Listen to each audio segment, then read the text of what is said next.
ఇదన్నమాట 4. 5వ విషయాన్ని చూద్దామండి. ప్రకటన గ్రంథం 9వ అధ్యాయం 2వ వచనం.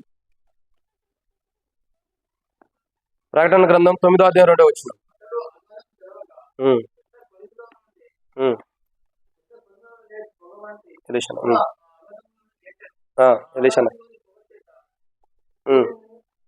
చదువు.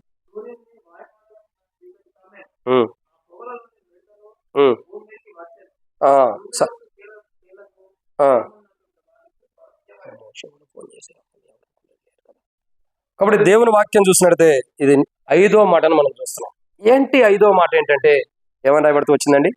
5వదిగా మానవుడు తప్పించుకోవడానికి అవకాశం లేకుండా చేయడానికి అగాధము ఎలా ఉంది? మానవుడు తప్పించుకోవడానికి అవకాశం లేకుండా చేస్తున్న అగాధం ఎలా ఉందంటే, మొట్టమొదటిగా ఎలా ఉంది? అది తాళపు చేతులతో బంధించబడి ఉంది. 2వది ఎలా ఉంది? ఇంకా తనలోకి అనేకం తీసుకోవడానికి తెరుచుకుంటుంది. 3 బ్రహ్మాండమైన కొలిమోలే ఉంది. 4 పొగతో కప్పబడి ఉంది. 5వదిగా చూసినట్టయితే ఆ ప్రకటన గ్రంథం 9వ అధ్యాయం 2వ వచనంలో అగాధము నుండి ఏం జరుగుతుందండి అక్కడ? చూడండి, అతడు అగాధం తెరవగా పెద్ద కొలిమిలో నుండి లేచు పొగ వంటిది, ఆ పొగ అగాధంలో నుండి లేచెను. ఇప్పుడు పైకి లెగుస్తుంది. ఇప్పటిదాకా ఎక్కడ ఉంది? అగాధంలో ఉంది. ఇప్పుడు ఏమవుతుందండి? ఇది పైకి లేచిన అనుభవం మీరు చూసారా? చేయకడగా ఉంది కదండి. పొగ అంటే కొద్దిగా అట్టగా ఉండదని అట్టగా ఉంది. అంటే పైకి లేస్తున్న అనుభవం. ఇక్కడ చూడండి, అగాధంలో నుండి పొగ పైకి లేపబడుతున్నాడు. ఈ పొగ ఎందుకు పైకి వస్తుంది? మనుషుని అగాధంలోకి లాక్కెళ్ళటానికి, అగాధంలోనికి లాగి వేసుకోవడానికి. ఈరోజు మనం గమనించాల్సిన కోణం ఏంటంటే, నీ కొరకు పొగ పైకి లెగుస్తుంది నిన్ను ఆహ్వానించడానికి, నిన్ను తనలోనికి తీర్చుకోవడానికి పొగ పైకి లెగుస్తుంది. పొగ ఎందుకు పైకి లెగుస్తుంది తెలుసా? పొగ ఎందుకు పైకి వస్తుందో తెలుసా? నిన్ను మృంగటానికి, ఒక మాటలో చెప్పాలి, నిన్ను తినివేయటానికి, నీ కొరకే, కేవలం నీ కొరకే పైకి లెగుస్తుంది. అది ఎందుకు లెగుస్తుందండి? మన కొరకే పైకి లెగుస్తుంది, ఇంకెవరి కోసం కాదు. ఎవరు మనం అంటే, ఎవరైతే ప్రభు యొక్క రక్షణ, మారుమూసి పాప క్షమాపణ నొంది క్రీస్తు యేసు యొక్క జీవాన్ని కోల్పోయి చచ్చిన స్థితిలో క్రైస్తవ జీవితాన్ని జీవిస్తున్నారో అలాంటి వారి కొరకు పొగ పైకి లెగుస్తుంది. ఎందుకు? మృంగటానికి. వారిని మృంగటం కొరకే పొగ పైకి లెగుస్తున్న అనుభవాన్ని చూస్తూ వస్తున్నాం. ఈరోజు దేవుని దగ్గరకు వచ్చిన మనం, ఈరోజు దేవుని సన్నిధికి వచ్చిన మన జీవితాల్లో మనం గమనించాల్సిన 5వ కోణం ఏంటంటే, పొగ పైకి లెగుస్తుంది. ఎందుకు? మన నాశనం కొరకు. ఎందుకంటే మన నాశనం కొరకు, మనల్ని హతం చేయటానికి, మనల్ని నాశనం చేయడానికి పొగ పైకి లెగుస్తుంది. ఈరోజు మన జీవితాల్లో ఏంటంటే, మన శరీరంలోంచి, మన దేహం నుంచి పైకి వచ్చేయండి. చెప్పండి, మనలో నుంచి పైకి వచ్చేయండి. మన శరీరం నుంచి కొన్ని పైకి వచ్చేవి ఉన్నాయి. ఏంటండి?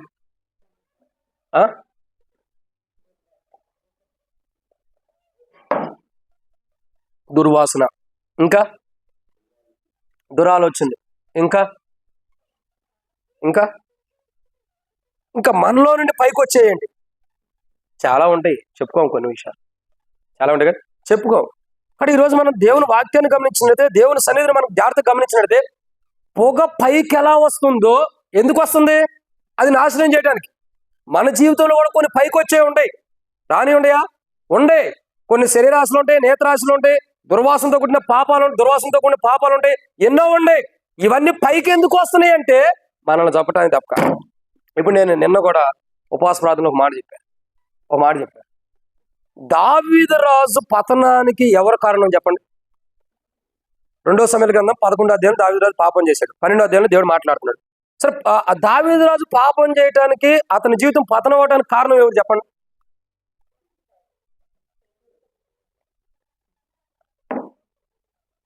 తన శరీరమే. అవునండి, తన శరీరాన్ని తను అదుపులో పెట్టుకోలేకపోయాడు కాబట్టి తన శరీరమే తనకేం చేసింది? నష్టపరిచింది. తన శరీరం అంటే, తన శరీరంలో ఉన్న ఆశలు, కోరికలు ఏమైనా తనని ప్రేరేపింపజేసి తనకి లేనిపోయిన ఆశలు కలుగు చేసి పాపం చేసేటట్టు చేయడం ద్వారా ఇప్పుడు తను ఏమైపోతూ వచ్చాడు? దేవుని దృష్టిలో ఏమయ్యాడు? దేవుని దృష్టిలో దుష్కార్యం చేసిన వాడు కొన్నాడు. కారణం ఏంటి? ఎవరు దీనికి పురుకోల్పంటే, దావీదు రాజు యొక్క శరీరమే దావీదు రాజును ప్రేరేపించింది. తనలో నుండి బయటకు వచ్చిందే తాను దేవుని దృష్టిలో దుష్కార్యం చేయడానికి కారణమైంది. ఈరోజు మనం అగాధంలోకి వెళ్తున్నాం. అగాధంలో నుండి పొగ పైకి వస్తుందంటే దానికి కారణం ఏంటి తెలుసా? దానికి కారణం ఏంటి? మన జీవితంలో ఉన్న తప్పులే మనల్ని నష్టపరచడానికి, మన జీవితంలో ఉన్న చేసిన పొరపాట్లే, మనలో ఉండే లోపాలే, మనలో ఉండే అవిధేయతలే ఆ పొగ అగాధంలో నుంచి బయటికి రావటానికి కారణమవుతుంది. దీనికి ఒక మాట అర్థమయ్యే రీతిలో, మనకు అర్థమయ్యే రీతిలో చెబుతా చూడండి సుమి. ఇప్పుడు మనం ఎవరికైనా ఏదైనా కీడు చేసామనుకోండి, ఎవరికైనా కీడు చేయటమో లేకపోతే ఎవరైనా కొడతామో ఏదో ఒకటి చేస్తాం. కొడతాం కదా, ఎవరో ఒకళ్ళు బూత్ మాట్లాడటమో, కీడు చేయటమో, తిడటమో ఏదో ఒకటి చేసేసి మనం వెళ్ళిపోయి ఇంట్లో తలుపులు పెట్టి కూర్చున్నాం అనుకోండి. తలుపులు పెట్టి కూర్చున్నాం, వాడు వస్తాడు ఎవడో ఒకడు. వాడు ఏం చేస్తున్నాడు? మన ఇంటి దగ్గరకు వచ్చి తిడుతున్నాడు అనుకో. ఇదేం చేస్తా? వాడు వచ్చి తిడతాడని ముందు తలుపు పెట్టేసుకున్నాం. వాడు వదలకోకుండా 1-2 గంటలు తిడతానే ఉన్నాడు అనుకోండి. ఏం చేస్తాం మరి ఇప్పుడు? నువ్వు తిట్టుకున్నాను చెప్పి తిట్టుకొని నేను ఏడే ఉంటానంటావా? వాడు నిన్ను తిడతాడు, నీ పిల్లల్ని తిడతాడు, నీ తల్లిదండ్రులను తిడతారు, ఇష్టానుసారం బూతులు తిడతాడు. అప్పుడు ఏమైతే తట్టుకోలేక బయటకు వస్తావు. రావాలి అప్పుడు ఉంటావా? బయటకు వచ్చేస్తావు. వచ్చి ఏం చేస్తావు? వాడతాం కాదు, ఇక ముందర వస్తూ అన్ని సంసిద్ధం చేసుకుని సిద్ధంగా ఉంటాం. రా నీ వ్యవహారం తెరుస్తా, నువ్వెంత నేనెంత నెట్ట అంటాం. వాడు తిట్టిన చేపు లోపల ఉంటాం. మనకు కఠినంగా బాధ అనిపించినప్పుడు ఏం చేస్తాం? బయటకు వస్తాం. ఎందుకు వస్తాం? ఇక తట్టుకోలేక.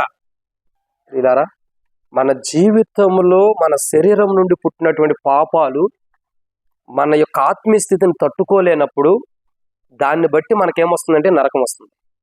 అగాధమనే పొగలోకి మనం వెళ్ళిపోతాం. అగాధమనే పొగ ఎందుకు బయటకు వస్తుందంటే మనల్ని నష్టపరచడానికి, మనకి కీడు చేయడానికి, మన ప్రాణం తీసుకోవడానికి. ఈరోజు ప్రజలు ఏంటంటే ఏం జరిగినా పర్లేదు అనుకుంటున్నారు కానీ మార్పు అయితే చెందట్లా. ఎటువంటి టైంలో అనుకుంటున్నారే కానీ మార్పు చెందట్లా. ఒక రోజు వచ్చింది, ఒక టైం వచ్చింది, నువ్వెందుకు మార్పు చెందలేదని గుండెలు బాదుకునే దినాలు రాబోతున్నాయి. అది రాకమునిపై ఇప్పుడే సరిదిద్దుకోవటం మంచిది. పొగ పైకి లెగుస్తుంది, జాగ్రత్త. మనుషుడి జీవితంలో కూడా పాపాలు కొన్ని పైకి లెగుస్తున్నాయి. ఎందుకంటే ఆ మనుషుని అణచివేటారు. ఈ పొగ బయటకి ఎందుకు వెళ్తుంది? మరలా తిరిగి లోపలికి లాక్కోవడానికి, ఒక రకంగా చెప్పాలంటే. అలాగే మన జీవితాల నుంచి కూడా బయటకు వస్తున్న పాపాలన్నీ కూడా మనల్ని నాశనం చేయడం తప్ప దేని కొరకు. మన జీవితంలో నుంచి బయటకు వచ్చిన ప్రతి పాపంలో, అపరాధంలో, దోషంలోని మనల్ని నాశనం చేయడానికి మరలా మనల్ని అగాధంలోకి తీసుకెళ్తాం. అట్టి అగాధంలోకి మనం వెళ్ళకూడదని మన కొరకు ఆయన కుమారుడైన యేసు ప్రభు శరీరం మనకు మధ్యలో ఉంది, సరిదిద్దుకోవాలని. ఆయన రక్తం మన సమీపం ఉంది, మనం సరిదిద్దుకోవాలని. ఇదన్నమాట 5. 6వ విషయాన్ని చూద్దాం రండి. 6వ మాట, ప్రకటన గ్రంథం 9వ అధ్యాయం 2వ వచనం. అతడు అగాధమును తెరవగా.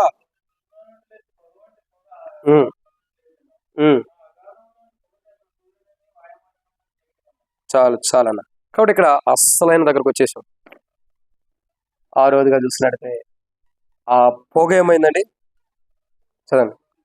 ఆ పొగ అగాధం లేచెను, ఆ అగాధంలో పొగ చేత సూర్యుని. ఇప్పుడు ఫస్ట్ నుండి నేను కొంతమంది దూతల గురించి చెప్పుకుంటూ వచ్చా. దూతలు బోరుదినప్పుడు ఏమైంది? సూర్యునిలో 3వ భాగం చీకటి గమ్మింది. సూర్యునిలో 3వ భాగంలో 4 భాగాలు 3 భాగాలు చీకటి గమ్మి, ఓ భాగంలో కొంతమేరకు ఆయన కొట్టగా రాలిపోయిన అనుభవం చూస్తున్నా. ఇంకొద్దిగా సూర్యుడు ఉంటున్నాడు. ఆయన ఏం చెప్పబోతున్నాడు? ఇప్పుడే జరుగుతుంది. ఆయన పొగ చీకటి వల్ల గమ్మేస్తుందంట. సూర్యుడిని పొగ గమ్మగలుగుతుందా? అంత దూరం వెళ్ళిద్దా? అసలు వెళ్ళిద్దా? ఎన్ని పొరలు లేవు మనకు అడ్డుగా. మనం ఇక్కడ పొగ పెట్టామంటే సూర్యుడి దగ్గరికి వెళ్తాయా? ఎన్ని పొరలు లేవు, భోజన పొరని అవన్నీ ఆపేస్తా ఉంటాయి కదా. వెళ్తుందా? వెళ్ళవు బహుశా, నాకు తెలిసి. కానీ ఇక్కడ విచిత్రం ఏంటి తెలుసండి? అగాధములో ఉన్నటువంటి పొగ పైకి లేచి సూర్యుని చీకటి పరుస్తుందంట. ఆలోచన చేయండి. ఆ పొగ పైకి లేచి సూర్యుని దగ్గరికి వెళ్ళి సూర్యుని ఏం చేస్తుంది? చూడండి అక్కడ రాయబడిన మాట, అగాధ కొలము నుండి పొగ అగాధంలో నుండి లేచాను, ఆ అగాధంలోని పొగ చేత సూర్యుని చీకటి కమ్మేటట్టు చేస్తుంది. వాయుమండలం తర్వాత సూర్యుని ఏం చేస్తుందండి? చీకటి కమ్మేస్తుంది. ఇక్కడతో అంతాలనే ముగించబడుతున్న సందర్భాలు వస్తున్నాయి. అంటే పూర్తిగా కాదు. సూర్యుడి విషయం చూడండి. మొట్టమొదటిగా సూర్యుడిలో 4 భాగాల్లో 3వ భాగం చీకటి కమ్ముతుంది. ఒక భాగంలో మళ్ళీ కొంత ఆయన కొట్టగా రాలిపోతుంది, భూమి మీదకి రాలిపోతున్న అనుభవాలు కూడా గత వారం కూడా చూస్తూ వచ్చాం. ఇంకా కొద్దిగానే మిగిలిద్ది. ఆ మిగిలిన సూర్యుడిని కూడా ఇప్పుడు ఏం చేయబడుతుందండి? పొగతో కమ్మేస్తుంది సూర్యుడిని. సూర్యుడిని ఏం చేస్తుంది? పొగ కమ్మేస్తుంది చీకటితో. ఇప్పుడు మానవుడు అసలు ఎటు తట్టుకోవడానికి కూడా అవకాశం లేదు. ఒక మాట చెప్పాలంటే యాపదను మానవుడు ఎటెళ్ళి తప్పించుకోవడానికి కూడా అవకాశం లేదు. ఈ వచ్చే ఆపదల గురించి చెప్పాలంటే సూర్యుని దగ్గరికి వెళ్ళి పొగ ఏం చేస్తుంది? సూర్యుడిని కమ్మేస్తుంది, చీకటిలాగా కమ్మేస్తుంది. అడగబడితే వచ్చింది కదా, చీకటి కమ్మెను. ఏ చీకటి? పొగ చీకటి వలె సూర్యుని కమ్మెను. ఈ పొగంతా లేచిన పొగంతా కూడా సూర్యుని దగ్గరికి వెళ్ళి సూర్యుని కమ్ముతుంది. నేను ఒక మాట అంటే ఇలా కాదు, మామూలుగా అర్థం చేసుకోండి. ఇప్పుడు ఇక్కడ పొగ ఉంది కదా సుమి, చూడండి ఇక్కడ ఉంది కదా, ఈ పొగ పైకి లెగుస్తుంది కదా. ఈ పొగ పైకి లేసేటప్పుడు అక్కడ ఎవరన్నా ఉంటే వాళ్ళ దగ్గరికి వెళ్ళిపోకుండా డైరెక్ట్ సూర్యుడి దగ్గరికి వెళ్ళిద్దా? ఇప్పుడు బయట పొగ వచ్చింది, ఆ పొగ అక్కడి నుంచి అక్కడికే పైకి వెళ్ళిపోయింది, మన దగ్గర కూడా వచ్చిందా?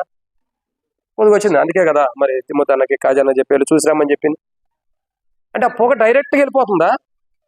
అంతటిని సొట్టేసుకెళ్ళింది. దగ్గరుండయన్ని దాని సమీపంగా ఉన్న గాలి ఎటుపోతే అటు పోయినట్టుకు వెళ్ళిపోయి ఆ సొట్టేసుకుని వెళ్ళిపోతా ఉండేది. ఇప్పుడు ఆ సొట్టేసిన పొగలో నువ్వు కూడా ఉంటే ఏంటి పరిస్థితి? ఇది పైపెచ్చి మళ్ళీ సూర్యుని దగ్గరికి వెళ్ళి సొట్టేసుకుని ఉంటుంది, సూర్యుని చుట్టూ కమ్మేసి ఉంటుంది చీకట్లాగా. ఈ అగాధంలో నుండి లేచినటువంటి పొగ సూర్యుని దగ్గరికి వెళ్ళి సూర్యుని చుట్టూ కమ్మేస్తుందంట. అంటే సూర్యుడు ప్రకాశించడానికి అవకాశం లేకుండా, సూర్యుడు బయటకు కనబడటానికి అవకాశం లేకుండా, సూర్యుడి యొక్క తేజస్సు కలిగి ఉండడానికి అవకాశం లేకుండా ఈ పొగ ఏం చేస్తుందంటే సూర్యుని మొత్తాన్ని కూడా కమ్మేస్తుంది. ఏం చేస్తుంది? కమ్మి వేస్తుంది. ఇక అవకాశం ఉందా ఇప్పుడు? చూడండి, సూర్యుని ద్వారా వచ్చే కిరణాలని మనకి నష్టపోతున్నాం. సూర్యుని కిరణాల ద్వారా వచ్చే డి విటమిన్ కానీ ఏవైతే డి విటమిన్ వస్తాయి అన్నీ పోతాయి. అసలు సూర్యుడే లేనప్పుడు నీకు అవకాశం ఎక్కడ ఉండదో చెప్పండి? అవకాశం ఎక్కడ ఉంది? బైబిల్లో నీతి చంద్రుడు ఉదయిస్తాడని లేదు. ఏముంది? మలాకి 4:2 నీతి సూర్యుడు అన్న, నీతి చంద్రుడు అని ఉందా? లేదు. నీతి సూర్యుడు మీకు ఉదయిస్తాడు. సూర్యుని వలె మానవుడికి ఆరోగ్యం. అవును కదండి, సూర్యుని వలె ఆరోగ్యం. చంద్రుడు ఏంటంటే ఆ కాలములు తెలపడానికి కానీ లేదా వెలుగుని చీకటిని వేరుపరచడానికి చంద్రుడు. సూర్యుడు దేనికి? మానవుడి జీవితానికి, మానవుడి శరీరానికి కిరణాలు అనుమతించడానికి సూర్యుడు. ఇప్పుడు ఆ సూర్యుడే పొగతో కమ్మేసినప్పుడు, ఆ సూర్యుడే పొగ మొత్తం చీకటి వలె పొగ కమ్మినప్పుడు మనుషుడు ఎక్కడికి పరిగెడతాడు? ఎక్కడ తప్పించుకుంటాడు? అసలు నీకు అవకాశం ఉండిద్దా? సూర్యుని చుట్టూ అగాధములో నుంచి లేచిన పొగ కమ్మేస్తుందంట చీకటిలాగా. ఇప్పుడు సూర్యుని చుట్టూ అగాధంలో లేచిన పొగ కమ్మేస్తే, ఇప్పుడు నీ చుట్టూ కూడా అలాగే పొగ కమ్మేస్తే, నీ ఇంటి చుట్టూ కూడా పొగ కమ్మేస్తే, నీ కుటుంబం చుట్టూ కూడా పొగ కమ్మేస్తే అప్పుడు ఈ పరిస్థితి ఏంటి? ఆ పొగలో నుంచి ఎక్కడికి వెళ్తా? బైబిల్లో పొగలాంటి స్థితి దేవుడు ఒక సందర్భంలో తీసుకొచ్చాడు. ఎక్కడ? సొదొమ గొమొర్రా పట్టణాల గురించి లోతుతో మాట్లాడినప్పుడు అక్కడున్న దరిద్రమైన ప్రజలు కొంతమంది వచ్చి, నీ దగ్గరికి మనుషులు వచ్చారు, వాళ్ళతో మేము పాపం చేయాలి, వాళ్ళు మా దగ్గర పంపించమన్నారు. అప్పుడు లోతు ఏమంటాడంటే, నాకు 2 కూతురు ఉన్నారు, వాళ్ళని తీసుకెళ్ళి పాపం చేసుకునే అవసరం అయితే కానీ నా దగ్గరకు వచ్చిన వాడిని అటు చేయదండి, కాదు కూడదని ఆయనతో వితండవాదం ఆపుతున్నప్పుడు ఒక మంచి పొగ లాంటిది కమ్మేసేసింది. అప్పుడు ఎవడెక్కడ తిరుగుతున్నాడో తెలియదు, అందరూ చుట్టుపక్కల తిరుగుతుంటే లోతుని దేవదూతలు చేయి చాచి లోపల తీసేసుకున్నారు. తర్వాత లోతు చెప్పింది ఏంటంటే, నువ్వు వెళ్ళిపోయి ఎక్కడి నుంచి, ఈ యొక్క ప్రదేశానంతటిని దేవుడు నాశనం చేయబోతున్నాడు. ఈ సొదొమ గొమొర్రా పట్టణం కనబడుతున్న పట్టణాలంతటిని కూడా దేవుడు నాశనం చేయబోతున్నాడు. గొప్ప అగ్ని గంధకాలతో నువ్వు ఎక్కడి నుంచి పారిపో. నువ్వు ఎక్కడికి వెళ్ళగలిగితే వెళ్ళంటే, నేను చిన్న గ్రామం ఉంది కదా సోయారని, ఆ ఊరికి వెళ్తాను. సరిపో, నీ ఇష్టం నువ్వు పో అన్నాడు. పోమన్నాడు. కానీ అక్కడ ఎక్కడుందండి? ఎట్టుంది? ఒకడొకొకడు కాన రావటానికి కూడా అవకాశం లేదంట. తెలుసుకోలేకపోతున్నాడు. ఎవరెక్కడ ఉన్నాడో తెలియదు, కానీ అందరి మాటలు వినబడుతున్నాయి. కానీ ఎవరెక్కడ ఉన్నాడో తెలియదు. అంటే అంత దట్టముగా, అంత భయంకరముగా, అంత దారుణమైన పొగ అక్కడ కమ్మినప్పుడు మనుషుడికి ఒకడికొకడికే తెలియనప్పుడు, ఇప్పుడు సూర్యుడు ఉంటే కొద్దిగానే వెలుతురు కనపడింది, ఆ సూర్యుడికే చీకట్లాగా పొగ కమ్మేసినప్పుడు మనుషులు ఎక్కడ తడుముకోవాలి? ఎక్కడికి వెళ్ళాలి? చూడండి, ఇప్పుడు మంచు లాంటి పొగే వాళ్ళు కమ్మితేనే వాళ్ళు ఒకరినొకరు తెలుసుకోలేకపోతున్నారు. ఇప్పుడు సూర్యుని చుట్టూనే పొగనే దేవుడు ఒక చీకట్లాగా కమ్మేసేదాడు చేస్తుంటే సూర్యుని చుట్టూ, ఇప్పుడు మనుషుడు ఎక్కడికి వెళ్ళాలి? ఎక్కడ తవుళ్ళాడుకోవాలి? ఎక్కడ అవకాశం కొరకు ఎదురు చూడాలి? ఎక్కడ మార్గం ఉందని ఎదురు చూడాలి? ఎక్కడ ద్వారం ఉందని ఎదురు చూడాలి? ఎక్కడ తలుపు ఉందని ఎదురు చూడాలి? ఎటువైపు బయటికి వెళ్తాను మానవుడు పరిగెట్టాలి? ఎటు పరిగెట్టినా నువ్వు వాడి నుంచి ఎక్కడ అను కదండి. ఒక వ్యక్తిని అడవిలో పడేసాం, పెద్ద అరణ్యం, పెద్ద అడవిలో పడేసాం. వాడు వెళ్ళేటప్పుడు దారి చూసుకున్నాడు. సడన్గా తీసుకెళ్ళి అరణ్యంలో పడేసాడు. ఇప్పుడు అరణ్యంలో పడినోడికి ఏమైంది? పైనుంచి చూస్తే దారి ఉంది, కింద పడేసిన తర్వాత అతనికి ఏమైంది? ఇప్పుడు మన పిల్లలు ఉంటారు చూడండి, పిల్లలు ఆటలు ఆడతారు, కళ్ళగంతలు కట్టి అటు ఇటు తిప్పుతారు, చూసారా? ఆడే రక్క ఇప్పుడన్నా ఆడే ఉంటారులే. కాబట్టి కళ్ళకి ఏదో కడతారు, క్లాత్ లాంటిది కట్టి ఏదో పాట కూడా పాడతారు. ఏంటమ్మా? ఏ గుమ్మడి పండేది వీరి వీరి గుమ్మడి పండేది, వాళ్ళ గుమ్మడి పండేది, మనకెందుకు దొంగతనాలు. కానీ కాబట్టి ఏం చేస్తారు? గిర్రని అటు ఇటు తిప్పి వాళ్ళు ఎక్కడ ఇలా పట్టుకోమని చెప్పి వదిలేస్తారు. ఇప్పుడు ఏం చేసేది? ఒక కళ్ళగంతలు కట్టినాడు అటు ఇటు వెళ్ళి ఎక్కడ ఉండాలని ఎత్తుక్కుంటూ కూర్చుంటారు. దాగుడు మూతల గుమ్మడి పండు పోయి దాగుడు మూతలకు వచ్చింది. సరే, ఏదో ఒకటి లేదు. ఇక్కడ ఏమైంది? కళ్ళకు గంతలు కట్టినప్పుడు ఎక్కడ ఉండాలో తెలియదు, ఎట్ట ఎత్తుకుంటాం.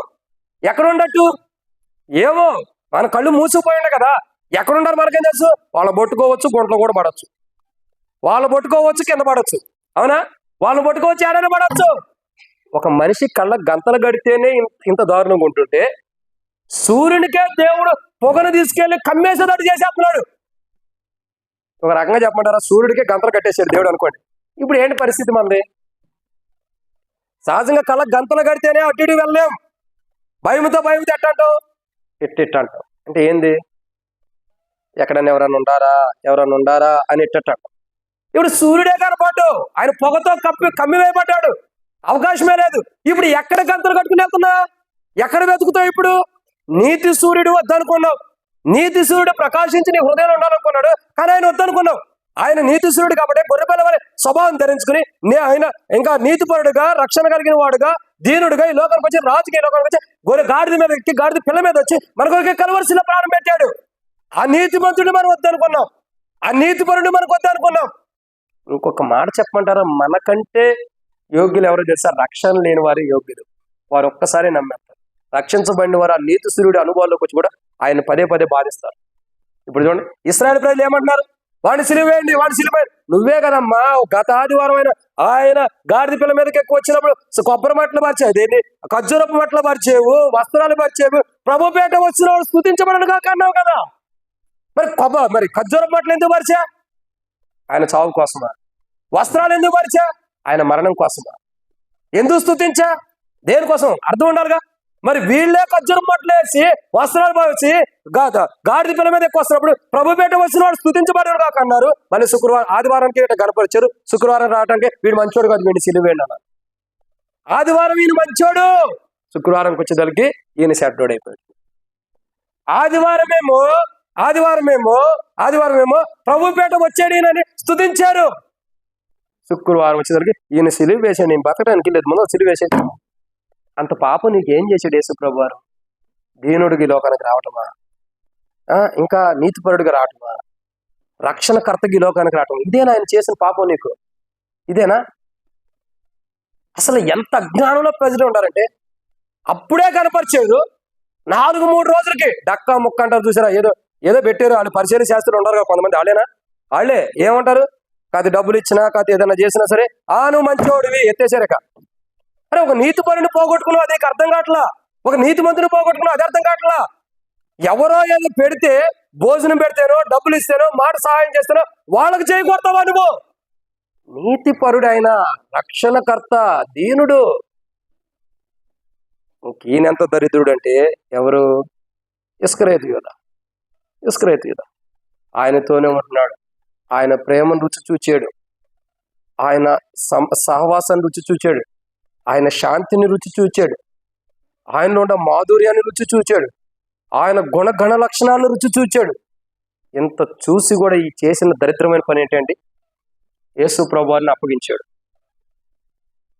ప్రభువా, అసలు శిష్యులందరూ వద్దన్నారు. వాడు వద్దు ప్రభువా, వాడు దొంగ, వాడు పెద్ద దొంగ, వాడొద్దు ప్రభు అంటే, అతడు ఉండుట నాకు ఇష్టమైతే మీకేంటి?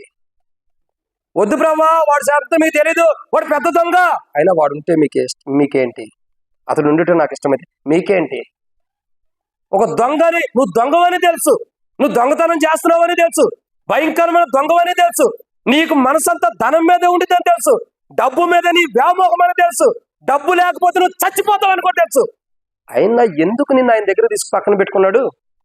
బ్రతుకు మార్చుకుంటావేమోనని, జీవితం మార్చుకుంటావని నీ దగ్గర తీసుకున్నాడు. కానీ ఇస్కరియోతు యూదా చేసిన పని ఏంటండి? ఏం చేశాడు? ఆయనతోనే ఉన్నాడు. ప్రభువా ప్రభువా ప్రభు, అందుకే ప్రభు అన్న ప్రభువా ప్రభు అని పిలిచి ప్రతి వాడు పరలోకానికి రాడని. వచ్చాడు, ప్రభువా ప్రభు అన్నాడు. ఏం కావాలి నీకు నాయన అంటే, నా సంచి కావాలి, అది మైను, ఆ ధనం సంచి కావాలి, ఆ కానుకల సంచి కావాలి, ఆ డబ్బు సంచి కావాలి.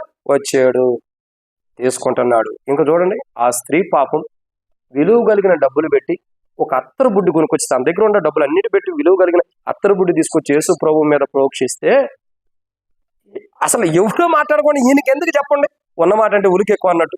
ఈయనకెందుకు ఏమన్నాడు తెలుసా, అమ్మా అంత విలువైన అత్తరు బుడ్డి ఎందుకు ప్రభు మీద పోసేవు, ఉపయోగం లేదు కదా, ఆ డబ్బులు తెచ్చిస్తే బాగుండేది కదా. నీకు అదే ఆ సంచే కావాలి, రేపు పొద్దున ఇస్తాడు, ఆ సంచికి తగ్గ విలువ కూడా ఇస్తాడు, వెయిట్ అండ్ సీ. ఆయన సింహాసనం మీదకి వెళ్ళినప్పుడు ఆ సంచికి తగ్గ లెక్క కూడా ఉంటుంది. ఆ సంచిలో పడ్డ ప్రతి రూపాయికి లెక్క చెప్పబోతే కూడా ఉంటుంది. ప్రతి దానికి ఉంటుంది, ఆయన దగ్గర లెక్క ఉంది, ఏం పర్లేదు, ఆ సంచికును కూడా వదిలిపెట్టు. సంచి పట్టుకున్నాడు. ఈ సంచి కాకుండా పరిసయ్యుల శాస్త్రుల దగ్గరికి వెళ్ళి, ఏమన్నా ఇస్తారా, ఆయన అప్పగిస్తాను, ఇస్తాం, సరే అప్పగిస్తా. చూసుకున్నాడు, తీసుకున్నాడు, టైం చూసుకున్నాడు, పలానా టైంకి ఆయన వస్తాడు. ఇప్పుడు ఫోన్లు లేవు కదా, ఇప్పుడు ఫోన్లు కానీ ఇంకోటి లేవు కదా, పలానా టైంకి ఆయన వస్తాడు, మీరు రండి అని చెప్పని సిద్ధం చేసాడు. వీళ్ళకి ప్లాన్ ఇచ్చాడు. ఆడికెళ్ళేమో ఏం తెలియని వాళ్ళగా బలలోకి వెళ్ళి చేయబట్టుకున్నాడు, చేసేసాడు. ప్లాన్ ఇవ్వాల్సిన ప్లాన్ ఇచ్చేసాడు, చేయాల్సిన పని చేసేసాడు, చేయాల్సిన తప్పు చేసేసాడు. పరిసయ్యుల శాస్త్రుల దగ్గరికి వెళ్ళి డబ్బు తీసుకున్నాడు, ఆయన అప్పగిస్తానన్నాడు, అన్ని తీర్మానాలు అయిపోయినాయి. ఇప్పుడు వచ్చి ఏ పాప మీరు కానీ పరిశుద్ధుడిలాగా బలలో చేవేశాడు. ఇది చూశాడు ఆయన, ఆయన తెలుసు, ఆయన గ్రహిస్తున్నాడు. అందుకే అన్నాడు, నతానియేలుతో ఏమంటాడు, నతానియేలు నువ్వు చెట్టు కింద ఉన్నప్పుడే నేను నిన్ను తెలుసుకోలేదా, ఇస్కరియోతు యోధా నువ్వు పరిసయ్యుల శాస్త్రం దగ్గరికి డబ్బు తెచ్చుకున్నప్పుడు నేను చూడలేదా. ఇప్పుడేం జరుగుతుంది తెలుసా, మొహమాటం లేక డైరెక్ట్ చెప్పకుండా నన్ను అప్పగించేవాడు నాతో పాటు బలలో చేయి వేస్తున్నాడు అన్నాడు. ఎవరు వేస్తున్నాడు, నన్ను అప్పగించేవాడు నాతో పాటు ఈ బలలో చేయి వేస్తున్నాడు, మీరు గుర్తుపెట్టుకోండి. ఒక్కొక్కడు ఒక్కొక్కడు ఇస్తున్నారు, పెత్తనం కోసం అధికారం కొట్లాడుకున్నారు కదా. యేసు ప్రభు వారి విచిత్రం ఏంటి తెలుసండి, యేసు ప్రభు వారు నేను సిలువ వేయబడుతున్నానంటే అక్కడికి వచ్చినటువంటి ప్రజల్లో ఆయనతో పాటు ఉన్న శిష్యుల్లో వచ్చిన ఆలోచన ఏంటి తెలుసా, ఇప్పుడు ఏం లేకపోతే మొదట పెద్దోడిగా ఎవడు ఉండాలి, మన 12 మందిలో 12 మందిలో పెద్దోడిగా ఎవడు ఉండాలి. అరే ప్రభు చచ్చిపోతున్నాడన్న బాధ కంటే ముందర మనం ఉండవల్ల పెద్దోడిగా ఎవడు ఉండాలి. వీళ్ళకి అధికారం కూడా వచ్చేసింది, అధికారం పిచ్చి వచ్చేసింది. అందుకే యేసు ప్రభు అన్నాడు, మీలో ఎవరైనా పరలోక రాజ్యంలో గొప్పవాడుగా ఉండాలంటే భూమి మీద అల్పుడుగా ఉండాలి. నువ్వు పరలోక రాజ్యంలో గొప్పవాడు కావాలంటే భూమి మీద అల్పుడుగానే ఉండాలి. గొప్పవాడికి ఎప్పుడు అవ్వద్దు, నేను కనపడాలి, నేను ఉండాలి, నేను చేయాలి అని, నేనే కనపడాలి, నేనే ఉండాలని ఎప్పుడు అనుకోవద్దు. అల్పుడుగా ఉండు, బాత్రూమ్లు కడుగు, లేదంటే మందిరం బయట ఊడు, లేదంటే మందిరం పని శుభ్రం చేయి, అది అల్పుడు చేసే పనులు. నువ్వు అలా ఉండండి అని చెప్పాడు. నోరు మూసుకున్నా వెళ్ళాడు. ఈయన చేయేసాడు. ఈయన చేయంగానే అందరూ అడుగుతున్నారు, ప్రభా నేనేనా అంటే ఇస్కరియోతు యోధా దగ్గరకు వచ్చింది. ఈ అన్నగారి దగ్గరికి వచ్చేదానికి ఏమంటున్నాడు, ప్రభా నేనేనా, ఎక్కడా మళ్ళీ అంటాడు, ఇస్కరియోతు యోధా నువ్వేం చేయాలనుకున్నా అది చేసేపో. ఏమన్నాడు, నువ్వేం చేయాలనుకున్నా అది చేసే. అసలు ఇస్కరియోతు యోధా ఏం చేయాలనుకున్నాడో శిష్యులకు తెలియదు, మరి ప్రభువుకి ఎలా తెలుసు? అందుకే ఆయన ప్రభువు కాబట్టి ఆయన తెలుసు. నతానియేలు దగ్గరకు తన మనసును పంపించింది దేవుడు, ఇస్కరియోతు యోధాతో పంపిస్తాడా? అదే మాట ఎలీషా కూడా అంటాడు గెహాజీతో, గెహాజీ ఇది సమయమా, ఇది తరుణమా, మనం డబ్బు సంపాదించుకోవడానికి, ధనం సంపాదించుకోవడానికి, ఆస్తి సంపాదించుకోవడానికి, ఐశ్వర్యం సంపాదించుకోవడానికి, వెండి బంగారం సంపాదించుకోవడానికి ఇది సమయం అయిపోయింది. ప్రభు అక్కడ సమీపిస్తుంది, దేవుని రాజ్యం వచ్చేస్తుంది, ఇది సంఘం ఎత్తబడే దినాలు ఇవి, ఇది తరుణమా. చాలా మంది సేవకులు దరిద్రాన్ని అనిపిస్తున్నారు. ఏంటి తెలుసా సంఘాల్లో ఫోన్ పేలు, బ్యాంక్ అకౌంట్లు, ఎందుకు దశంభాగాలు ఎట్టేవ్వండి, 10వ వంతు ఎట్టేవ్వండి. ఇవ్వమంటూ నేను తప్పని నేను చెప్పలేస్తుంది, నేను చెప్పట్లా. చాలా మంది సేవకులు ఈ రోజుల్లో సేవే డబ్బుగా మారిపోయింది, సేవే ధనంలాగా చేయబడింది. చాలా మంది సేవకులైనా, చాలా మంది పరిశుద్ధులైనా, చాలా మంది పెద్దలు కూడా డబ్బుతోనే ఈరోజు పెద్దరికం చేస్తున్నారు. చాలా మంది జీవితాలు ఇలాగే మారిపోతూ వచ్చినాయి. ధనం.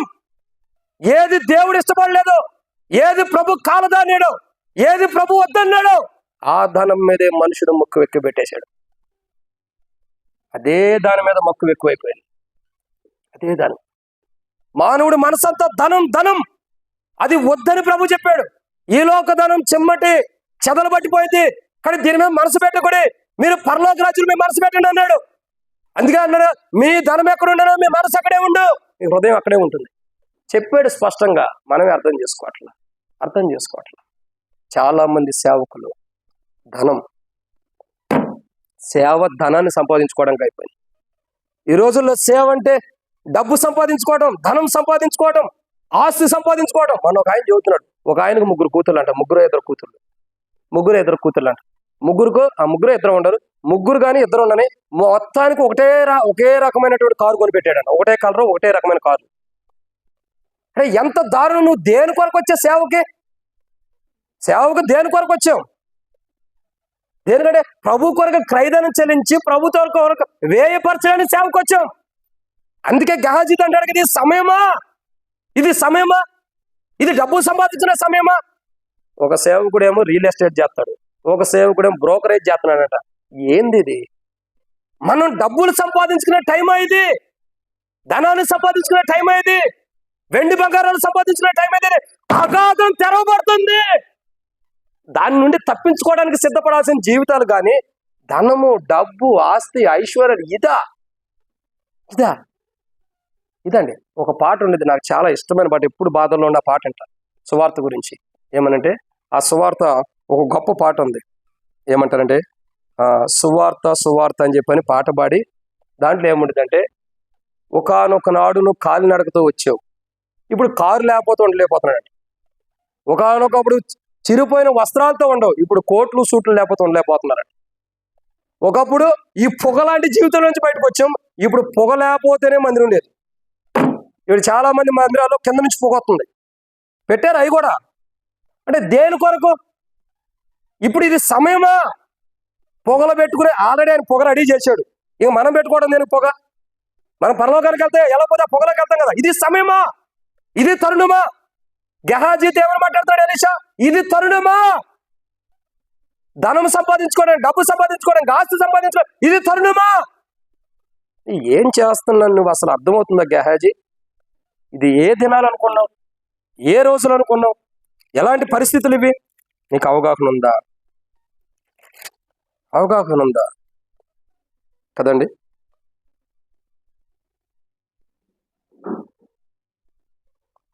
చూడండి, రెండవ రాజుల గ్రంథం 5వ అధ్యాయం 26 వచనం. 2వ రాజుల గ్రంథం 5వ అధ్యాయం 26 వచనం.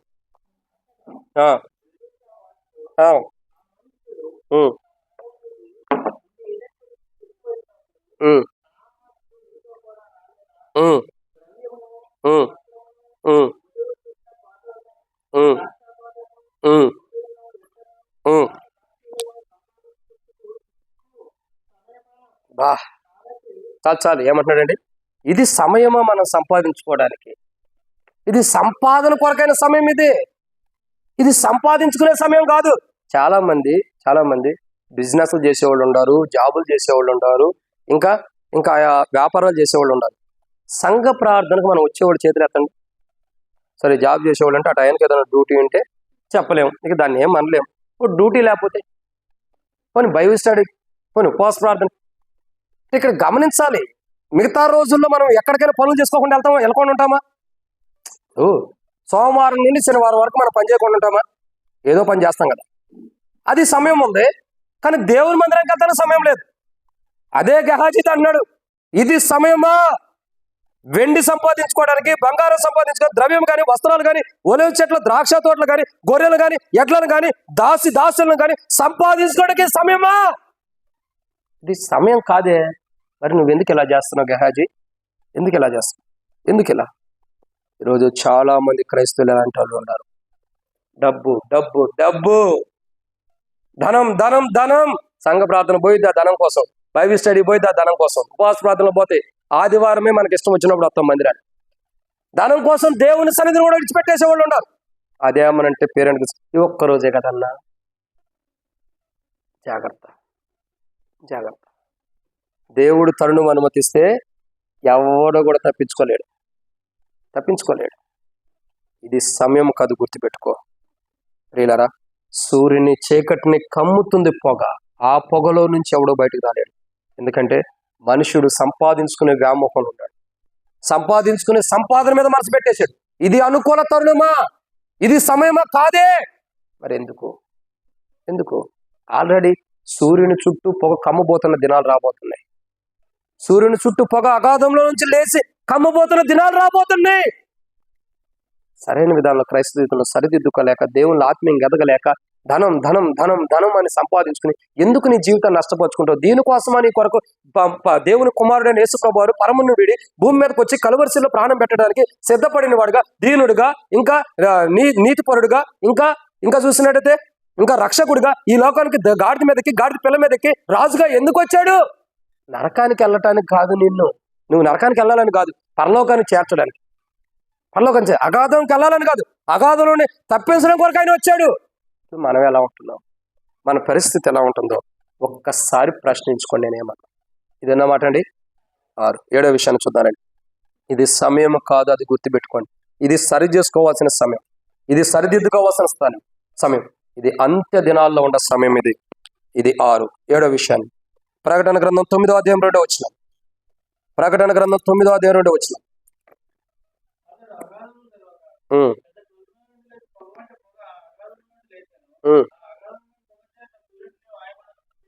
చాలు అన్న. ఇప్పుడు చూడండి, ఇంకొకటి ఏంటో తెలుసా? ఇప్పుడు కోవిడ్ టైంకి వచ్చేసాం మనం. ఎక్కడికి వచ్చాము? కోవిడ్ అంటే మనందరూ గుర్తొచ్చేది ఏంటి? చచ్చిపోయిన శవాలు. నేను గుర్తొచ్చేది ఏంటి?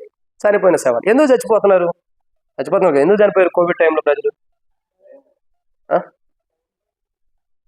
ఓకే, ఇంకా ఎక్కువ శాతం ఆక్సిజన్ అందక చచ్చిపోయిన వాళ్ళు చాలా మంది ఉన్నారు. ఒక్కొక్క హాస్పిటల్ కరెంట్ పోయింది అనుకోండి, ఆక్సిజన్ అందకపోతే ఏం చేయాలా? ఏమంటే సమాధుల తోటలు రెడీగా ఉండేవాడు. ఇంటికి కూడా తీసుకొచ్చేవాడు కాదు, డైరెక్ట్ అటు నుంచి అటే పంపించేసేవాడు. ఇప్పుడు గమనించాల్సిన కోణం ఏంటంటే, ఒకానొక సమయంలో మానవుడి దేహానికి ఆక్సిజన్ అందకపోతే కొన్ని కోట్ల మిలియన్ల ప్రజలు చనిపోయినప్పుడు, ఇప్పుడు ఈ పొగ ఏం చేస్తుంది తెలుసా? వాయుమండలాన్ని ఏం చేస్తుంది? కమ్మేస్తుంది. ఇప్పుడు ఈ చీకటి వాయుమండలాన్ని కమ్మితే వచ్చే పరిస్థితి ఏంటని చెప్పండి. ఇప్పుడు ఇది ఒక బుక్కు, ఇట్ట ఇసురుకుంటున్నాం. ఎందుకు? గాలి కోసం. ఇప్పుడు వాయుమండలం బిగబట్టిపోయింది అనుకో, ఇక ఇసురుకొని ఏముండిద్ది? బుక్కు ఊగిద్ది, కానీ గాలి రాదు. గాలి వచ్చిద్దా? రాదు. ఎందుకు రాదు? అదంతా కమ్మివేయబడింది. అగాధములో నుండి లేచినటువంటి పొగ ద్వారా వాయువు ఏమైపోయింది? గాలి, మాట చెప్పండి, ఏమైపోయిందండి? కమ్మివేయబడింది. ఆక్సిజన్, గాలి కప్పివేయబడుతుంది. ఇప్పుడు ఈ అగాధములో నుంచి పొగలెగుతుందని అనుకుంటున్నారు. ఈ పొగ దేని కొరకు? సూర్యుని చుట్టూ చీకటి కమ్మటానికి. ఈ పొగ దేని కొరకు అంటే వాయుమండలం అంతటిని కూడా చీకటితో నింపివేయటానికి బంధించేసుకుంటుంది తనలో. ఆ పొగ ఆ గాలిని, ఆ సూర్యుని యొక్క తేజస్సును అంతటి కూడా తనలో బంధించి వేసుకుంటుంది. కమ్మి వేసిందంటే తనలోకి తీసేసుకుంటుంది. ఓ రకంగా చెప్పాలంటే తన యొక్క బలము అంతటిని కూడా దీనిలోకి లాగేసుకుంది, దేంట్లోకి? పొగలోకి లాగేసుకుంది. ఒక మాట చెప్పాలంటే తన స్ట్రెంత్ అంతా కూడా తీసేసుకుంది. ఇప్పుడు చెప్పండి, గాలి లేకపోతేనే ఇట్ట అంటున్నాం. ఆ గాలిని దేవుడు కమ్మి వేస్తే పరిస్థితి ఏంటి? అగాధములో నుంచి పొగ లేకపోవటానికి మెయిన్ రీజన్ ఇదే. ఏంటా రీజను? పొగని ఈ వాయుమండలాన్ని అంటే గాలిని ఏం చేయడానికి? కమ్మేయటానికి. ఇప్పుడు చూడండి, నేను ఒక మాట చెబుతా, మీకు అర్థమయ్యే రీతిలో చెబుతాను. ఒక 10 మంది దొంగలు ఉండాలి. ఒక వ్యక్తి కొరకు ఎదురు చూస్తున్నారు. ఆ వ్యక్తి మార్గంలో వెళ్ళాడు అనుకోండి. మార్గం వెళ్ళినప్పుడు మొదట ఒకడు ఏదో ఒకటి లిఫ్ట్ ఇవ్వమని ఇంకోటి కూడా ఆపుతాడు. మిగతా వాళ్ళందరూ ఏం చేస్తారు? చెప్పండి. వాళ్ళు లిఫ్ట్ అడిగాడు కదా, లిఫ్ట్ ఎక్కి వెళ్ళిపోతాడులే అని అనుకుంటారా? స్కెచ్ చేసింది ఇతని కొరకు కదా. అప్పుడు ఏం చేస్తారు? ఇతను లిఫ్ట్ అడుగుతారు, ఇతను బండి ఆపంగా ఏం చేస్తారు? మిగతా వాళ్ళు వచ్చి అతను చుట్టూ కమ్ముతారు. అప్పుడు అతను బయటకు పోవడానికి అవకాశం ఉంటుందా? అతను తప్పించుకోవడానికి అవకాశం ఉంటుందా? మీరు చెప్పండి, అవకాశం ఉంటుందా? అంటే పొగ కూడా వాయువు అంటే గాలిని, ఆక్సిజన్ అలా కమ్మేస్తుంది. ఇక అవకాశం లేదు బయటకు వెళ్తాను దాన్ని దాటి. ఇప్పుడు ఏదైనా గాలి రావాలంటే పొగే రావాలి గాలితో పాటు. అర్థమవుతుందండి? ఇప్పుడు మనం విసురుకున్నప్పుడు ఏమొచ్చింది? అప్పుడు గాలి వస్తుంది అనుకుంటాం, కానీ గాలితో నుండి పొగే రావాలి. అంటే నువ్వు పీల్చుకునేటటువంటి గాలిలో పొగ నిమిత్తమై పొగ కలిసిపోయి మన దేహంలోకి వెళ్ళిపోయింది. ఇప్పుడు చెప్పండి, అసలైన ట్రాఫిక్ దగ్గరకు వచ్చాం. సిగరెట్లు కాల్చే వాళ్ళకి ఎంతమందికి అలవాట్లు ఉన్నాయి? ఇప్పుడు కాదండి, వదిలిపెట్టిన వాళ్ళు చెప్పండి. ఇప్పుడు ఉందన్నప్పుడు మరి చెప్పదు. ఎవరికి సిగరెట్ కాల్చే అలవాట్లు ఉంటాయి పూర్వదినాలు? ఇప్పుడు కాదు. ఎవరికి అలవాట్లు ఉంటాయి? చేతులు ఎత్తండి. సిగరెట్ కాల్చిన అలవాటు కాల్చింది ఇప్పుడు కాదండి, పూర్వదినాలు. ఇప్పుడు గాలి తెచ్చొద్దు. ఎవరికైనా సిగరెట్ కాల్చిన అనుభవం ఉందా? అలవాటు కాదు, అనుభవం ఉందా? సిగరెట్ కాల్చినాడు. సిస్టర్స్ ఎత్తవాకనమ్మా, మాకు సిగ్గిపోయింది. ఎవరైనా ఉండారా సిగరెట్లు కాల్చిన వాళ్ళు? ఎవరు లేరాడా? ఉంటాం, చేయెత్తడానికి సిగ్గు కదా. పోనీ సిగరెట్ కాల్చి ఎక్కువ రోజులు కాల్చిన తర్వాత ఏమైంది? సిగరెట్ ఎక్కువసేపు కాలుతాం, ఎక్కువ రోజులు. దాని నుండి వచ్చే పొగ ఏమైంది? కొంతమంది బయటికి ఉఫ్ఫు అని ఊస్తారు, కొంతమంది ముక్కులో నుంచి ఊస్తారు. ఈ ముక్కులో నుండి ఉఫ్ఫు అని నోటి నుండి పోతే పొగ అంతా కూడా ఫస్ట్ లోపలికి వెళ్ళిపోతుంది. అవునా? కొన్నాళ్ళకి ఏమైపోయింది? ఈ పొగ లోపలికి వెళ్తుందారా? లంగ్స్ ప్రాబ్లం వచ్చింది. తర్వాత ఏమొచ్చింది? దమ్ వచ్చింది. తర్వాత ఏమొచ్చింది? బ్లడ్ వచ్చింది. తర్వాత ఇంకా టీబీ వచ్చింది. ఇంకా టీబీ తర్వాత సీరియల్ కూడా వస్తాయా? టీబీ అంటే వీళ్ళు అదే అనుకుంటారా, జబ్బు అని చెప్పి ముందర. తెలుసా? ఓకే. క్షయవ్యాధి. ఓకే, అయితే అది బైబిల్లో ఉందండి. సరే, అయితే ఇన్ని రోగాలు వస్తున్నాయి. ఇప్పుడు ఇది పొగ పీల్చడం ద్వారా లోపలికి వెళ్ళిపోయి లంగ్స్ ప్రాబ్లం వచ్చి తర్వాత అది లివర్ మొత్తం పాడైపోయి ఎంత నష్టానికి వెళ్తుంది. ఇప్పుడు చూడండి, ఒక మనుషుడు సిగరెట్ కాల్చిందే దేహంలోకి వెళ్ళి లంగ్స్ మొత్తం నష్టం చేసి ఆ వ్యక్తి ప్రాణాన్ని కోల్పోయేటట్టు చేస్తున్నప్పుడు నువ్వు పీల్చడానికి కాలుతుంది కాదు స్వామి, ఇది దేవుడు ఆల్రెడీ కాల్చే పంపిస్తున్నాడు. ఇది నువ్వు పీల్చే పొగ. ఇది గాలిలో నిమిత్తమై గాలిని పొగ తనలోకి తీసుకుని మనం పీలుస్తున్నప్పుడు మనలోకి వస్తుంది. అప్పుడు ఎలా ఉంటది? ఈ పొగ లోపలికి పూర్తిగా పొగే ఉండిద్దండి. ఇక గాలి అన్నది కూడా పొగలోనే కలిసిపోయింది. ఇప్పుడు ఆ పొగ మన లోపలికి వచ్చేస్తుంది. ఎంతవరకు పీల్చుకోగలుగుతా? కొంతవరకు, 1 నిమిషం 2 నిమిషాలు పీల్చుకుంటాం. తర్వాత ఏమైపోయింది? ఈ పొగ అంతా లోపలికి వచ్చేసిన తర్వాత ఏమైపోయింది? లంగ్స్ ప్రాబ్లం అయితే స్పాట్ డెడ్ అయిపోతాం. అంటే చూడండి, ఒక అగాధంలో నుండి బయటకు వస్తున్న పొగ ద్వారా ఎంత ప్రమాదం ఉందో, నువ్వు కాల్చే సిగరెట్ ద్వారా వచ్చే పొగ ఎంత ప్రమాదం ఉందో, దానికంటే ఇదన్నా కాల్చే సిగరెట్ అన్న కొంత సమయం మానవుడు బ్రతుకుంటాను, కొన్ని దినాలన్న ఓపిక ఉంటుంది. కానీ దీంట్లో అగాధంలో నుంచి లేచి వచ్చే పొగ మానవుడికి టైం కూడా ఇవ్వట్లా. మానవుడు పీల్చే ప్రతి ఆ గాలిని పీలుస్తున్న ప్రతి శ్వాస నుండి మానవుడిలోనికి పొగ వెళ్ళిపోతుంది. ఇప్పుడు మనం గాలి పీల్చామంటే పొగ లోపలికి వెళ్ళిపోతున్నాడు. ఈ పొగ లోపలికి వెళ్ళి ఏమైంది? దేహాన్ని నష్టపరిచింది. తద్వారా ఏమైంది? చనిపోయేవారు అనుకుంటాం. పోనీ చచ్చిపోతావా? దేహం చచ్చిపోయిన ఆత్మ అయితే అక్కడ ఉంటుంది కదా, నరకంలో అగాధంలో ఉంటుంది కదా ఆత్మ. శరీరంతో నువ్వు చచ్చిపోయినా ఈ దేహంలోకి వెళ్ళి వాయువు వెళ్ళినప్పటికీ, అంటే గాలి ఈ దేహంలోకి వెళ్ళినప్పటికీ, పొగతో కూడిన గాలి మన దేహంలోకి వెళ్ళినా, భౌతికంగా మనం చచ్చిపోయినా ఆత్మ అయితే అగాధంలోకి వెళ్ళాల్సిందే మళ్ళీ. ఇప్పుడు అర్థమైందండి? సూర్యుని చుట్టూ పొగ అగాధం నుంచి బయటకు ఎందుకు వచ్చిందంటే మనుషుల్ని తనలోకి తీసుకోవడానికి. సో అగాధంలో నుంచి పొగ ఎందుకు బయటకు వచ్చిందంటే వాయువులో కలిసి, అంటే గాలిలో ఆక్సిజన్ లో మిళితం అయిపోయి ఆక్సిజన్ లో కలిసిపోయి మనుషుల్ని త్వరగా అగాధంలో తీసుకెళ్ళడానికి ఇదే బయటకు వచ్చింది. పరలోకం వీడి దేవుని కుమారుడు మనల్ని పరలోకాన్ని తీసుకెళ్ళడానికి ఎక్కడికి వస్తే అగాధంలోంచి పొగ ఎందుకు వస్తుంది? మనల్ని అగాధంలో తీసుకెళ్తారు. ఆయనేమో సజీవులుగా ఉండి క్రీస్తు యొక్క జీవం కలిగి సజీవమైన వారిగా మనం పరలోక రాజ్యానికి ఎత్తబడాలని ఆయన పరలోకం విడిచిపెట్టి భూలోకానికి వచ్చాడు.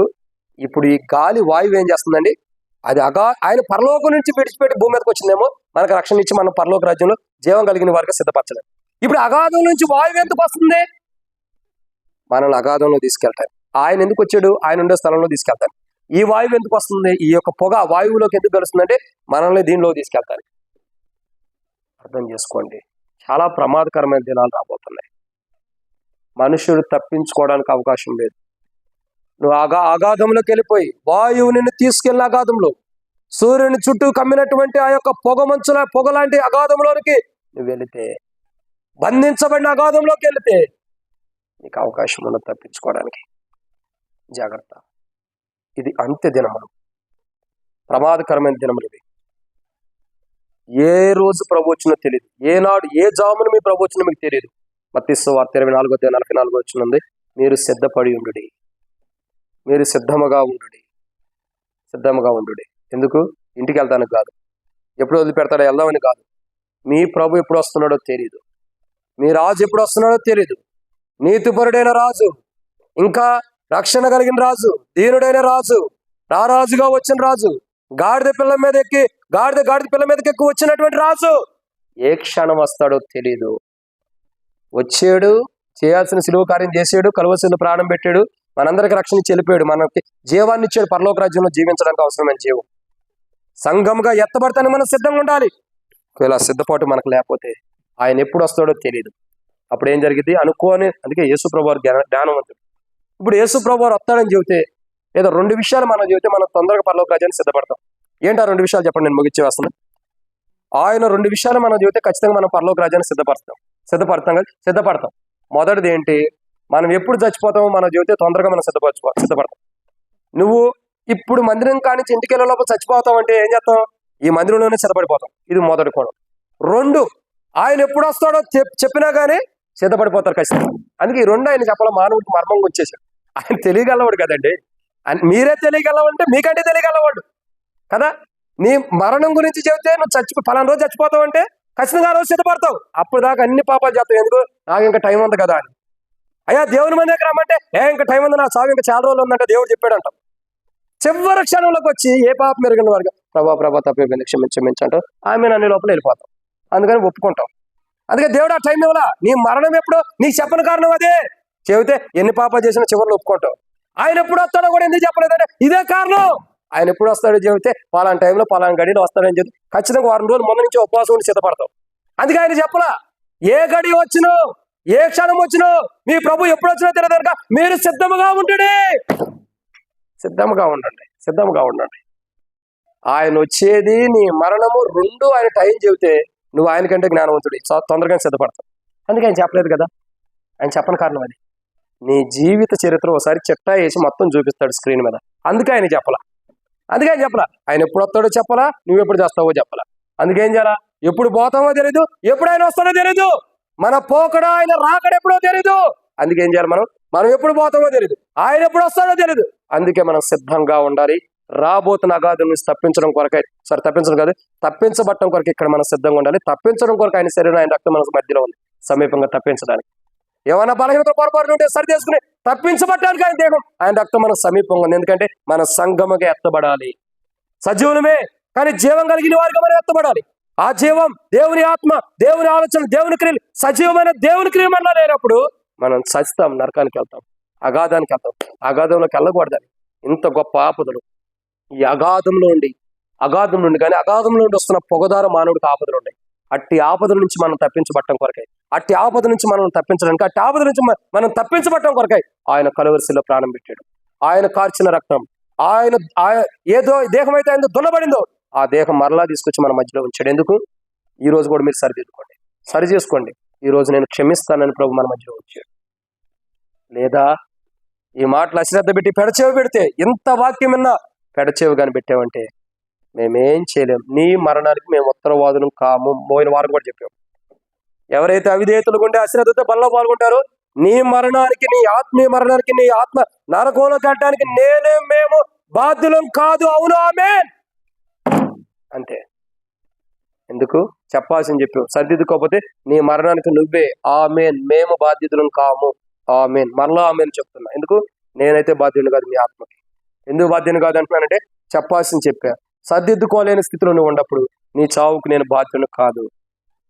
కాబట్టి సరిదిద్దుకుందాం. సరైన అనుభవంలో మన జీవితాన్ని పరీక్షించుకుని బల్లో పాల్గొందాం. ఎవరు కూడా అటు చూడొద్దు. 7 విషయాలు. మొట్టమొదటిగా చెప్పండి, భూమి మీదకి రాబోతున్న గొప్ప ఆపదలు ఉన్నాయి. జనులు రాజ్యంగా కూడుకున్న కాలం నుండి ఇప్పటి వరకు కలిగినంత గొప్ప ఆపదలు రాబోతున్నాయి. సో దాంట్లో ఈరోజు 5వ కోణాన్ని చూస్తున్నాం. 5వ దూత బోర ఊదింది. మొట్టమొదటిగా ఎలా వస్తుంది? అగాధం, బంధించబడినటువంటి అగాధం ద్వారా వస్తుంది. 2 తెరవబడిన అగాధం ద్వారా. 3 బ్రహ్మాండమైన కొలిమి ద్వారా. 4 పొగ లాంటి ద్వారా. 5 అగాధం నుండి లేపబడుతున్న పొగ ద్వారా. 6 సూర్యుని చుట్టూ కమ్మబడిన పొగ ద్వారా. 7 వాయుమండలం మీద కమ్మబడినటువంటి పొగ ద్వారా. గొప్ప అపాయం అగాధం ద్వారా మానవుడికి రాబోతుంది. అట్టి గొప్ప అగాధం నుంచి మనం తప్పించబడాలంటే మనం ఏం చేయాలా? సరిదిద్దుకోవాలి. ఇప్పుడే ప్రభా నేను ఎలా ఉన్నా, నా జీవితం ఎలా ఉంది, ఇదిగో నీ శరీరం నాకు సమీపం ఉంచో నేను సరిదిద్దుకోవడం, కానీ ప్రభు దగ్గరకు వస్తే సరిదిద్దుకునే వాళ్ళం, లేకపోతే నష్టపోతాం. సరిదిద్దుకుందాం. ప్రార్థన ప్రార్థన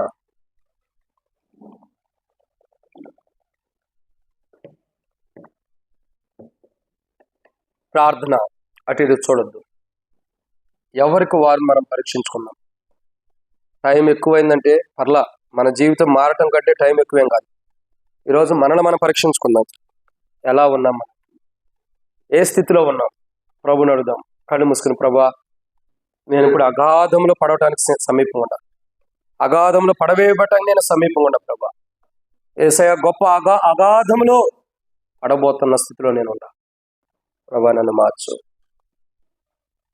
రక్షణ మారుమూసి బాప్తిసం పొంది కూడా అగాధముకి వెళ్ళటానికి అపవిత్రత, పాపము, దోషము, అపరాధం ఎన్నో నాలో ఉన్నాయి.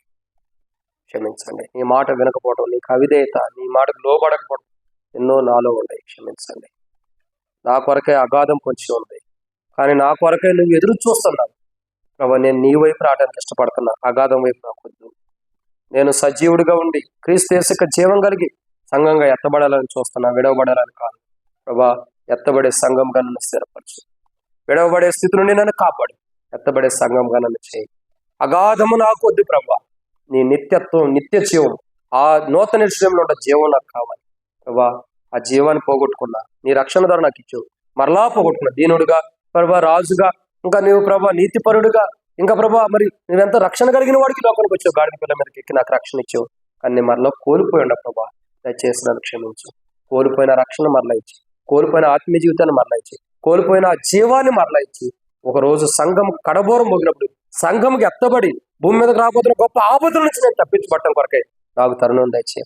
ఎన్నో రోజుల నుంచి నేను మాట్లాడుతున్న సరిదిద్దుకోవట్ల ప్రభా, నన్ను సంధించు. నా జీవితాన్ని, నా హృదయాన్ని సరిచేయి ప్రభా. నా హృదయంలో పాపం ఉంది, లోకం ఉంది, శరీరాశం ఉంది. ఒప్పుకోవడానికి నేను ఇష్టపడతల్లా. ఆ గొప్ప అగాధ నా కొరకు ఎదురు చూస్తుంది కాబట్టి నాలో ఉన్న హృదయం నన్ను ఒప్పుకోవని కూడా ఆపుతుంది. ఈరోజు దాన్ని బద్దలు చేస్తున్నా. అగాధు నుండి నన్ను కాపాడు ప్రభు అంటే యేసు ప్రభు నన్ను ప్రార్థిస్తున్నాను తండ్రి. అట్లా ఎవరైనా ప్రార్థన చేస్తుంటే ఎవరు చూడదు. మీ కుడి హస్తం మీ తలకన్నా పైకి ఎత్తొచ్చు, మీకోసం ప్రార్థన చేస్తాం. తల కంటే పైగా సహోదరులారా యేసు ప్రభు మిమ్మల్ని క్షమించిన కాక. సహోదరులారా యేసు ప్రభు మిమ్మల్ని క్షమించిన కాక. సహోదరులారా యేసు ప్రభు మిమ్మల్ని కూడా క్షమించిన కాక. సహోదరులారా యేసు ప్రభు మిమ్మల్ని రాబోతున్న అగాధ నుండి తప్పించను కాక. సహోదరులారా రాబోతున్న అగాధ నుండి ప్రభు మిమ్మల్ని తప్పించను కాక. సహోదరి యేసు ప్రభు నిన్ను కూడా రాబోతున్న అగాధ నుండి తప్పించను కాక. ఇంకెవరైనా ఉన్నారా? సహోదరులారా యేసు ప్రభు మిమ్మల్ని కూడా రాబోతున్న అగాధ నుండి తప్పించను కాక. ఇదిగో నా జీవితం సరిగా లేని దాన్ని బట్టి అగాధం రాబోతుంది. అగాధం నాకు వద్దు, క్రీస్తు యేసు యొక్క జీవం కావాలి అని అడుగుతుంటే నీ కుడి హస్తం ఎత్తించు, నీకోసం ప్రార్థన చేస్తాను. ఇంకెవరైనా ఉన్నారా? ఇంకా ఎవరైనా? సహోదరుడా యేసు ప్రభు నీకు కూడా ఆ నిత్య జీవంతో కూడింది ఇచ్చును గాక, అగాధం నుండి తప్పించును గాక. ఇంకెవరైనా ఉన్నారు? ఇంకెవరైనా ప్రభా నేనున్నాను, ఇదిగో నేనున్నాను ప్రభా అంటే నీ కుడి హస్తం ఎత్తి. ఇంకెవరైనా ఉన్నారా? ఇంకెవరైనా? చివరిగా ముగిస్తున్నాం, సమయం అయిపోయింది. ఇంకెవరైనా ఉన్నారా? ప్రభా నేనున్నానంటే నీ కుడి హస్తం ఎత్తించు. ఇంకా ఎవరైనా ఉన్నారా? ఇదిగో ప్రభా నేనున్నానంటారు. ఎవరైనా? ఇంకెవరైనా? కనబడుకోకుండా మీ చేతులు ఎత్తుంటే మీ తలగన పైకి ఎత్తొచ్చు, మీకోసం ప్రార్థన చేస్తాం. ఇంకెవరైనా ఉన్నారా? ఇంకెవరైనా? ప్రార్థన. ప్రేమ కలిగిన తండ్రి మీకు వందనాలు. విత్తబడిన మాటలకు నీరు కట్టుకోలేము చేయండి ప్రభా. మేము అగాధంలో కళ్ళకూడదు, అగాధంలో మేము కూరుకుపోకూడదు. అటు గొప్ప అగాధం నుండి మమ్మల్ని తప్పించడానికి కలువరి శిలువలో మీరు ప్రాణం పెట్టారు. దీనుడిగా, నీతిపరుడుగా, రక్షణకర్తగా ఈ లోకానికి వచ్చారు. ఆ దీనత్వం ప్రభు ఈ కలువరి శిలువలో మీరు చూపించారు. మీరు కార్చిన రక్తం ద్వారానే మా జీవితాలకు విముక్తి అని ప్రభా. మా బలహీనతను బట్టి వాటిని పోగొట్టుకున్న మీరు ఇచ్చిన రక్షణని తిరిగి రక్షణ మరలా అనుగ్రహించమని, క్రీస్తులో ఏ రక్షణ అయితే పోగొట్టుకున్నామో పొందుకుని కూడా దాన్ని తిరిగి మాకు అనుగ్రహించి, ఏ జీవాన్ని అయితే మేము పోగొట్టుకున్నామో ఆ జీవాన్ని తిరిగి అనుమతించండి. రాబోతున్న అగాధం నుండి మమ్మల్ని తప్పించమని. అగాధం మంచు వలె పొగవలే లేచి సూర్యుని కమ్ముతుంది. వాయుమండలాన్ని, గాలిని కూడా కమ్మివేస్తుంది. మనుషుడు గాలి పీల్చుకున్న పొగ లోపలికెళ్ళి మనుషుడి దేహాన్ని అణిసివేస్తుంది. ఆ భయంకరమైన అగాధాన్ని నేను ఎల్లదు ప్రభా, నాలో బలహీనత నుండి అని చేయొద్దు ఒప్పుకున్న వారిని క్షమించండి. ఇంకెవరైనా కఠినమైన హృదయం చేసుకుని ఒప్పుకోవడానికి సిగ్గుపడుతుంటే సరిదిద్దండి. ఇంకెవరైనా మనసులో తీర్మానం చేసుకున్న వారి తీర్మానం స్థిరపరచండి. ఎవరైనా దూరంగా వెళ్తుంటే కఠినం చేసుకుంటుంటే సరిదిద్ది సమకూర్చండి. ఎవరు కూడా నష్టపోకుండా కాపాడమని, చేతి తీర్మానం చేసుకున్న బిడ్డలు తీర్మానం స్థిరపరచమని యేసు ప్రభు నామములో ప్రార్థన చేస్తున్నాను తండ్రి. ఆమేన్. అట్లాగే మౌనంగా ఉన్నాం, ఎవరు అటు ఇటు చూడద్దు. ప్రభు నీతో మాట్లాడుతుంటే సరిదిద్దుకో, వాక్య వెలుగులో సరి చేసుకుంటూ ఉన్నాం. ఇంకా ప్రభు నీతో మాట్లాడుతుంటే ప్రభు శరీరం, ప్రభు రక్తం నీ దగ్గరకు రాకమునిపే సరిదిద్దుకుంటూ ప్రభు సహాయం కొరకు ఎదురు చూసి ప్రభు దగ్గర మొరపెట్టుకుంటే బలహీనత నుండి సరి చేయబడి ఆ నూతనమైన జీవం కలిగిన వరకు నూతన విషయం కొరకు మనం సిద్ధపడదాం. ఎవరికి వారు అటు ఇటు చూడదు, మన హృదయాలు చూసుకుని ప్రార్థన చేసుకున్నట్టు ప్రభు సాయించను గాక. ఆమేన్. అటు ఇటు చూడదు.